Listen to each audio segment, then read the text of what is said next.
LPG गॅसचा तुटवडा निर्माण होणार असल्याच्या अफवांमुळे रायगड जिल्ह्यात काही ठिकाणी गॅस कार्यालयांबाहेर नागरिकांच्या मोठ्या रांगा लागल्याचे चित्र दिसतंय।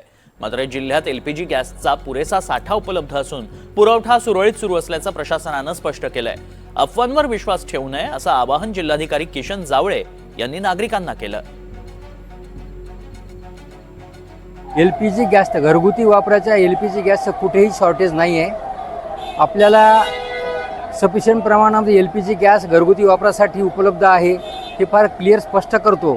लोकांनी कुणीही पॅनिक होऊ नये आणि पॅनिक होऊन लोकांनी जास्तीचे सिलेंडर खरेदी करून ठेवण्याचा प्रयत्न करू नये। आताही पण तुम्हाला एक सिलेंडर दिल्याच्या नंतर दुसऱ्या सिलेंडरची जर बुकिंग केली तर 25 दिवसानंतर तुम्हाला दुसरा सिलेंडर मिळेल याची पूर्णतः तरतूद केलेली आहे। त्यामुळे कोणीही घाबरून जायचे किंवा पॅनिक होण्याचं काही कारण नाही। हा निश्चितपणानं जो कमर्शियल वापरासाठीचे गॅसचे सिलेंडर आहेत किंवा इंडस्ट्रियल वापराचे गॅसचे सिलेंडर आहेत त्याच्यावरती आता रेग्युलेशन्स आलेले आहेत, परंतु घरगुती वापराच्या गॅसवरती कुठलीही अडचण नाही आहे। आपल्याकडे पर्याप्त स्वरूपामध्ये गॅस उपलब्ध आहे। 25 दिवसानंतर आपल्याला तो मिळेल आणि लोकांनी घाबरून जाऊन पॅनिक होऊन जास्त सिलेंडर खरेदी करायचा प्रयत्न करू नये।